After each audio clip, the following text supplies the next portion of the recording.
Stewart, I probably jumped the gun there. Cam Stewart is with us. Cam, knock it off, dude. Okay.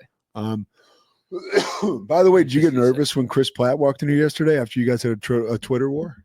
Oh yeah, that huge spat that we had on. He was a great guest. I'm sure he was. Yeah, what I heard was great. Yeah, he was awesome. No, I was not nervous. Yeah, at some point, you know what? At some point, the worst that can happen is someone can beat you up. And you've seen me and my physique. Everyone can beat me up. So what am I going to be nervous about? Sometimes I do worry about that.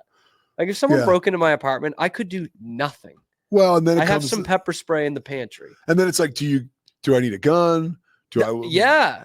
You think about these things when you get robbed at gunpoint outside your house and your lib girlfriend's like, I will not be with you if there's a gun in the house. You're also super depressed. I have that's good job, Grace. I have a bat that I cannot get that easily. And I got a dog who hates other dogs, but loves people. So I'm in trouble, man. I mean, that's it. But honestly, I will bite your nose off. So how about that? Like I'm going out with the bat. I mean, I have that feel like I have that thought of like, you got to do fight what you or flight. Like I'll do something. Yes, you got to. And I'm a little like, I don't know, innovative is not the right word. Creative, I guess. Like I can find something. But then, Cam, there's also, before we get to Baylor St. John's, people that are watching the segment to hear and from. And it's only the third story. I can jump. Yeah. People who are getting to Locked On Baylor's Cam Stewart. Cam, but it's like, okay, do I just let this go? Like, take the money, take whatever you want. Like sometimes you really don't need to get in the way. That is what I did with the carjacking. Yeah, Cam was carjacked, folks. We've told that story before. And like, dude, I don't want this to sound like I'm not some huge macho alpha, so I don't want this to sound no like this. Shit, Cam. But I had plenty of thoughts afterwards. Scotty, can you believe that Cam's not a macho alpha? Like I had plenty of thoughts afterwards of like, why don't I should have just like called them on their bluff. Yeah. Which I know you shouldn't when you think they have a gun. But like I heard this kid's voice crack when he was telling me to get out of the car. And like they don't want to kill somebody. Yeah. These are teenagers. They want a car. They want to smoke weed in the car. But in my opinion, that's how you get killed. But yeah, it's the risk reward thing. Yeah. But I thought about that a bunch. I was like, what if I just fucking called them on it? You know? But if somebody comes into your house, all bets are off. Or if I just swept the leg. Yeah, well, if they're coming into your house, chances are like they don't fear shit. You know what I mean? Like they're ready to kill if they're coming into your house. You know what I mean? Unless they're like the people in the Lifetime movies that I see reviewed by my guy Jay Harang who are just trying to place cameras in there. They're coming in like ready to kill if need be. So that's a different story. But anyway. All right. Baylor tonight takes on St. John's. This is one of my favorite times of the year. Right, the game starts at 6 p.m. There's college basketball on right now. It's just an exciting time. Baylor's a 2-point favorite, only a 2-point favorite. St. John's is ranked 22nd. Ranked teams, yeah. I mean, I know you're not the St. John's guy, but from what you've looked at this game, like what are you expecting from it? I guess expectations for Baylor and their first big matchup since Gonzaga. Yeah, that's not true. Arkansas, yeah. Well, I think those matchups are not created equal because I think we've seen since then that Gonzaga might be the best team in the country. Like there's that argument to be made. And Arkansas is still, I don't think they've lost other than that Baylor game. So those are two solid top 20 teams. St. John sneaks in at 22 and they haven't played anybody. I mean, they did beat Wagner, who I think beat Villanova. So maybe they have beat somebody. Wagner didn't beat Villanova. I was looking at some advanced metrics this morning. I'm more of a stat guy than a macho alpha, a stat nerd, so to speak. And they have this metric that's like likelihood to beat another D1 team. Yeah. Which most of the time isn't going to help you. But I was fascinated by it because Baylor was like way higher than St. John's. And St. John's has not played anyone in the Power Four. And Baylor's played 2 top 20 teams. So like that kind of it like to me, I like that better than strength of schedule because Baylor's won one of those games. They got blown out in the other. So all that to say, this is St. John's first test. Now it helps that they have a Hall of Fame coach on the other end, but this is their big test. For Baylor, what I'm looking for is again going to be defensively, which I know we talked about after that Gonzaga game, because the last 2 games they've played, they're plus 110 against Sam Houston and Tarleton, and they've shown a lot of different looks, specifically in that Sam game. But in the second one against Tarleton, they played pretty much man the whole game, which they haven't done since Gonzaga.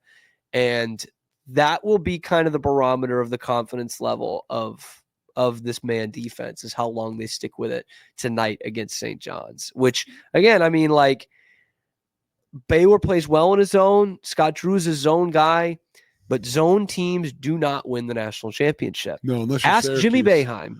Yeah. Like, he had a good team for 40 years, and Yeah. they won it one time because they had Carmelo Anthony. And like it just doesn't win at the highest level anymore. Now that's a pretty high bar, but I mean, when Baylor's got a good team with the run they've been on, Final Four, like that's the bar. But that's a good season. And I've talked to coaches about that little name drop here for you. TJ Otzelberger. I remember asking him once, why do you guys run this? He's like, dude, you do it just to totally freak out the other team. Like, they know it's in your bag. You run it, you throw it at them. And you can see shell shock for a little while. Like, and that could be what Baylor's doing, right? Developing, and somewhat by necessity. I mean, after that Gonzaga game, that was probably pretty scary. You knew they needed to work on the man. All right, Scotty, what do you got to say? Scotty's like frothing at the mouth over here. I'm not frothing at the mouth. I don't want to. Scotty, you are too. You're a Baylor guy. Come on, let's go. But I Wait, just go high. I want to brag on Scott Drew because I looked this up after we played Arkansas. There are 7 active college basketball head coaches who've won a national championship. Scott Drew's won, so there's 6. 2 of them Baylor. tonight. And we are playing 3 of them in the non-conference slate, including the only 2 guys who've won multiple. Pitino is one of the guys who's won 2. So who are the other guys? Calipari? Well, Hurley had just won 2. Gotcha. And then Calipari is the other one that we've played. It's funny, and you know what's funny? And Mark Few is a Hall of Famer. Should be one. Yeah. Right. Mark Few hasn't won one yet. Exactly. But I thought, Cam, I want to hear your thoughts on this. We did a little bit of press. What the fuck is this game show?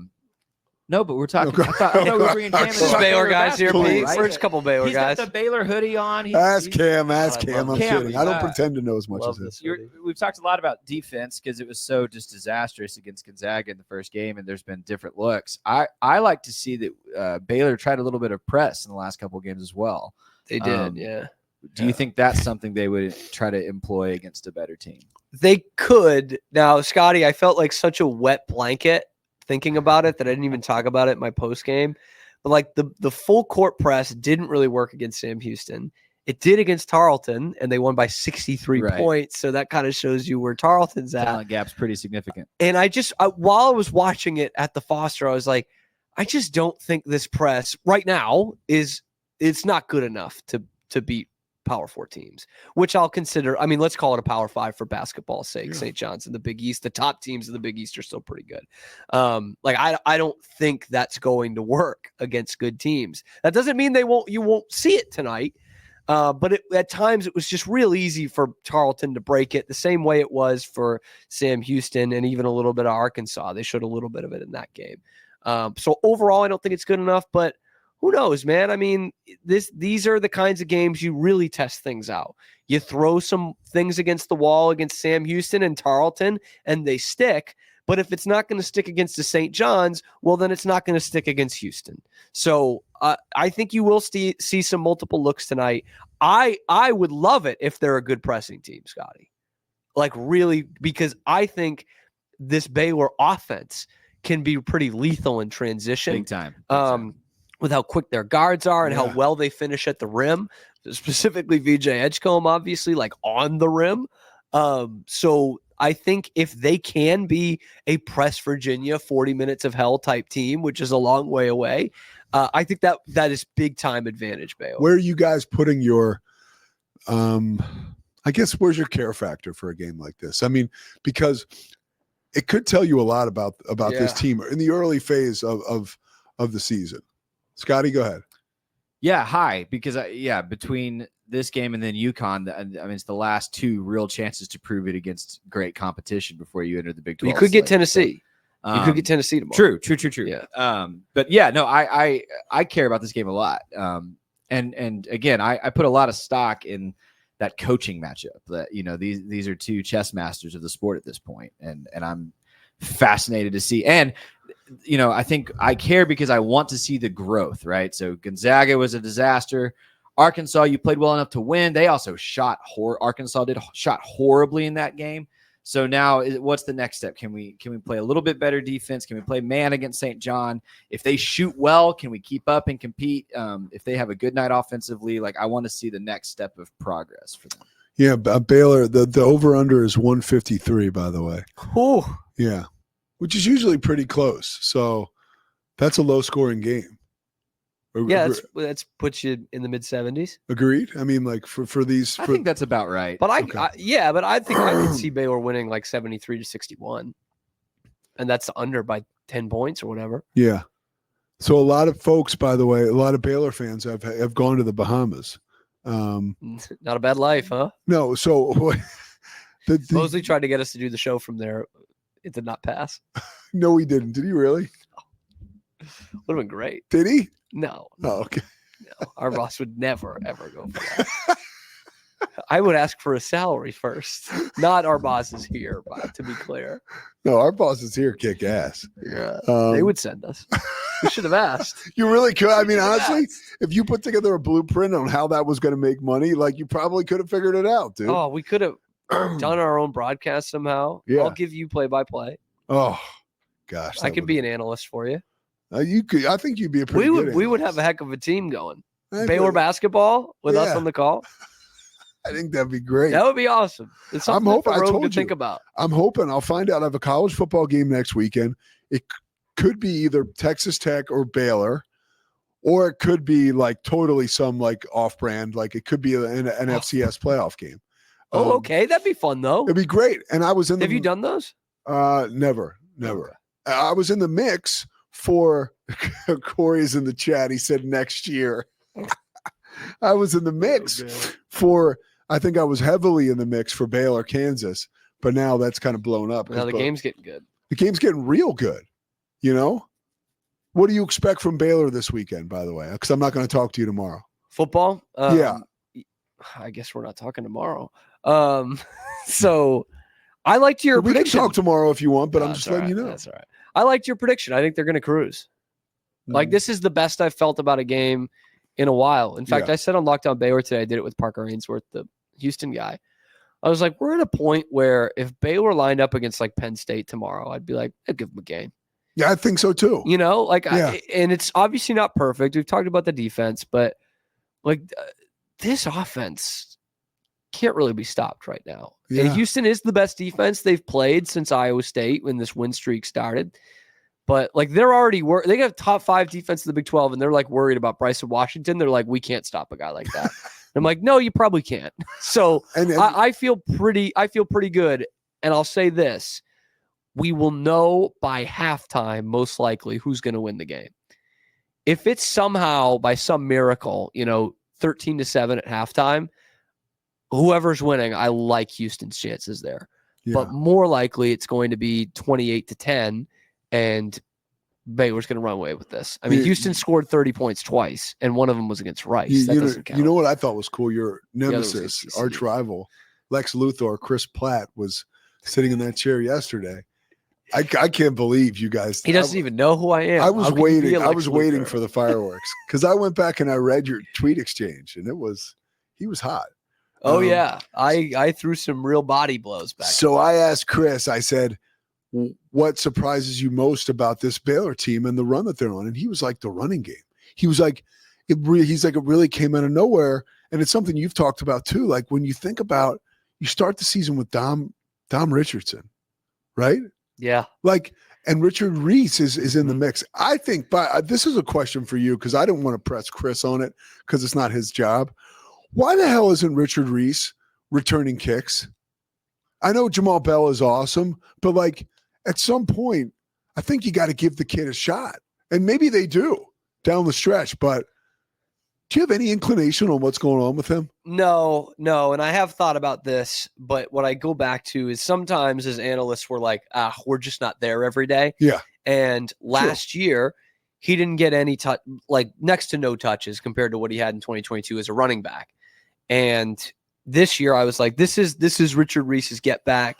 This is where he's going to get some touches again. He's going to be a force again. He's going to look like the freshman All-American he was 2 years ago. And he hasn't. And you've seen Bryce at Washington and Dawson Pendergrass carry this run game. So that's what I've thought with like the special teams of it all. It's like, because I was thinking the same thing. Like, why isn't he taking kicks back? And now I'm like, well, maybe there is just something, because I was wrong about the running game with him. So maybe there's just something wrong with that too. I don't know. Jamal Bell's taken one back against arguably the worst special teams unit in the conference, which is another amazing reason, like another amazing factor of like why Colorado's so good. Yeah. Like they're a little bit better on the offensive line. They're a little bit better defensively. Their special team stinks, but they're good. They're the second best team. Yo, is our boy Kevin Borba at Locked On Buffs, is he just like dining at Capitol Grill every night? Is he just like loving life? Like, because business couldn't be better if you're Borba. It's booming, dude. Because the team is awesome. And it's Dion. Like, I don't want this to sound come off the wrong way, because I like Borba and what he does with that show. But doing Locked On Buffs with Dion as the coach is like shooting fish in a barrel for YouTube views. So I know he's sitting on pretty pennies, man. Oh, really? Like I had one of probably my best overall month ever in like September, and got a nice like bonus in the paycheck from ad revenue. And I look at the views like per day, and I'm like, you just throw Dion and Colorado in there, and well, it's for someone like me. Mops up. It works awesome, because genuinely, I think you got to be interested in Dion and what's happening. It literally is. It's brand new. It's people don't like it, which kind of is bizarre to me. Like the whole thing, there is a lot on the bone there. And it's one of those that when he starts winning, like you don't get fatigued by it. No. So I've kind of complained about it. Like when Baylor started winning, my viewership's gone down. They like it when the coach is about to get fired. Like that's when I get all the views. Yeah. But with Dion, you're winning either way, because obviously if they're losing, your views might be a little bit better because Dion has plenty of haters. But when he's winning, it's also fascinating. Borba's got like the nicest house in like Cherry Creek. I know. Like the suburb in Denver, right? Like he just got engaged.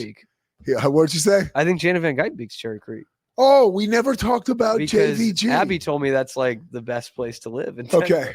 Yeah. Jana Van Guytenbeek. I'm happy you brought that up. She is a Baylor reserve point guard. Transferred to the school from Stanford. There is a lot to like about her energy, and she's so fast. When she's on the court, there are moments where she might be almost too fast for her own 2 feet. Like you lose her. Yeah, you do. I'm serious. Yeah. Are you pulling my leg? Or are you serious? No, I'm serious. Yeah. Like she's quick as a hiccup, man. Quick. I'm a Jana Van Guytenbeek fan. So I thought she did a lot for them last year down the stretch. So I'm in CVS last week, right? And I'm waiting on a prescription. So I'm there, and you're there. Another one, she's an all-star because, and I told Matt Jones this to his face, a star athlete in CVS by themselves. First of all, Jana was on crutches, so I was a little concerned actually, but I'm too old to like hang around and talk, like not be a weirdo. So, but she comes in on crutches, which I had no idea that she was on crutches. And I genuinely was like, I've called some of her games. She's may know my face, probably not though.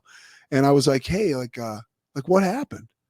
And she like was ready to talk about it. She turned around. She's like, yeah, in our game on Sunday, like and it looked bad, right? I'm like, yeah. So what did they say? She's like, I haven't said anything yet, or nobody said anything, but like, I'm done for the season. And then I go, yo, I just want to tell you, like, you give that team such a shot in the arm. And it's to have like someone come off the bench that can do that is essential. Mm-hmm. And she's like, you're going to make me cry. Oh, and so, I was just like, the least weird, creepy thing I could do. I just like grabbed her arm. I'm like, you're going to be great. I'm like, you're going to be fine. She's like, thanks so much. And she turned around. That's awesome, Pete. So like she doesn't, you know, what a we're great going through kid. a lot in those couple of days. I'm sure when you know that this season is over. Thankfully, it looks like she's going to come back though. Yeah, and she loves Baylor, which I was pumped about. It's awesome, man. So yeah, I know. And then of course I was like, Cam, you can't tell anybody. He's like, I already knew. I was like, all right, dude. Locked on Baylor. Like, I think they had already said like she was going to make an announcement by herself. Yeah, I was like, don't. And like an hour later, she announced it too. So she was like, this Pete Sousa guy is going to tell everybody. I knew. I gotta get this out here. I could almost see, and I did like I wanted to tell you so badly, but I was worried you'd convey it to Mosley, and he'd be like, I think that's some news that we can probably. I think we can know, but he'd be like, he'd downplay it, like I think we can hang on to that for another segment till Jana comes out with it herself. I don't think that's too big a deal. It's Mosley in his class. All right, Cam Stewart, catch him tomorrow. Catch us tomorrow. We got Corey Dickman coming on. We're going to set you up for your bets for the week. I will be doing the show from our North Texas studios in Flower Mound, Texas, which is going to be a blast. And man, all good. Looking forward to an amazing next week. Huge shows coming up for you, but not before we knock it out of the park on Friday. Thank you to Slovacics. Thank you to D1, Daniel Stark Injury Lawyers. Thank you to Dan Ingham and First National Bank of Central Texas. I want you to go subscribe. Come on in, Zach. I want you to go and subscribe. Cam said something interesting today. You'll get a notification of all these videos. And around here, we're working hard. Not only giving you segments to look at, but like also topics. Like yesterday, I put out the topic about Scotty and I talking about Kim Mulkey coming back to for Brittany Griner's Hall of Fame induction, which now I've completely beaten the tar and feathers out of. So I'm going to leave that topic alone for a long time now. I'll leave you guys alone. The Pete Sousa Show marches on tomorrow. Check you then. It's the Pete Sousa Show. Sports.